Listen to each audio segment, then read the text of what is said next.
quite an interesting grouping when you do that mashup.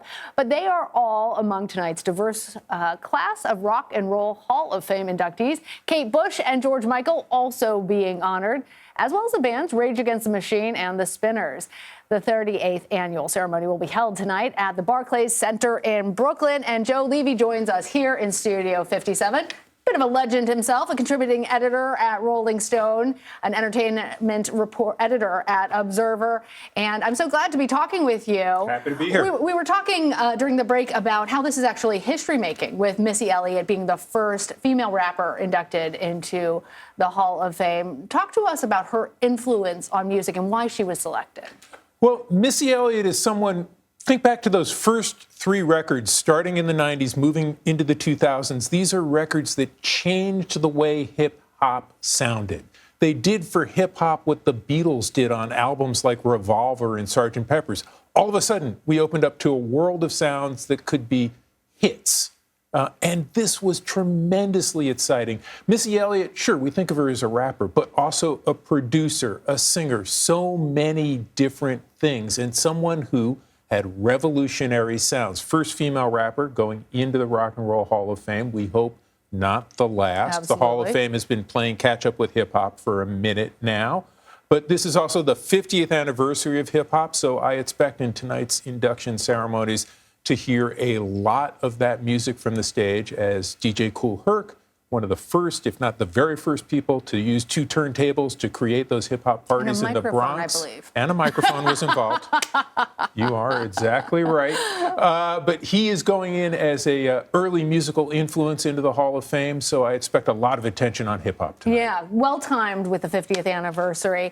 Let's talk about Sheryl Crow. I understand that pop star Olivia Rodrigo is going to be performing with her. She's called Crow one of her heroes.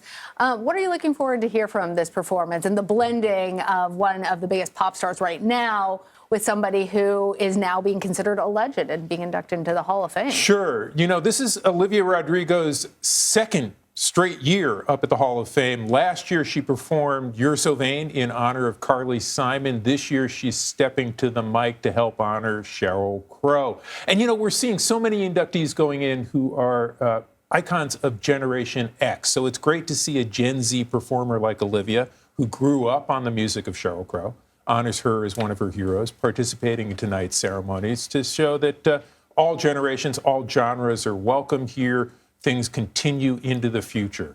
You know, you said all generations, and we'd be remiss not to mention Willie Nelson, who is an American legend, a real icon, but also Chaka Khan, who's waited a long time for her recognition into the Hall of Fame. How is the Hall of Fame trying to balance inducting members from different generations, different genres of music? You know, the Hall of Fame has been on a mission.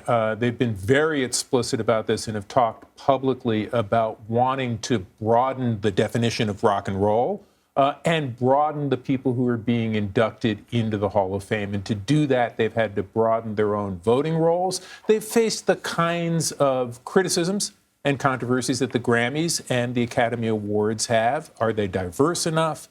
Are the membership of their voting rolls diverse enough? And they're working hard to make changes. You brought up Chaka Khan.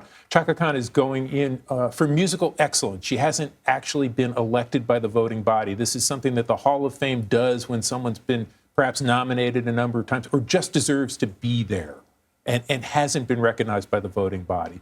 They've got a lot of work to do. But if we look at the mix of folks this evening, you brought up Willie Nelson and Olivia Rodrigo, who's not yet in the Hall of Fame, maybe one day. Still a little bit young for that. She has Willie some years is ahead of her. 90. Yeah. Willie is 90, still out there performing, still making records. He released another one, I think, a month ago. Maybe he has another one coming out 20 minutes from now. He releases so much music. He's so busy. What a vital continuum we're going to see this evening. Yeah, and I love all the collaborations that come out of it. Joe Levy, great to have you here. Thank you. Great to be here.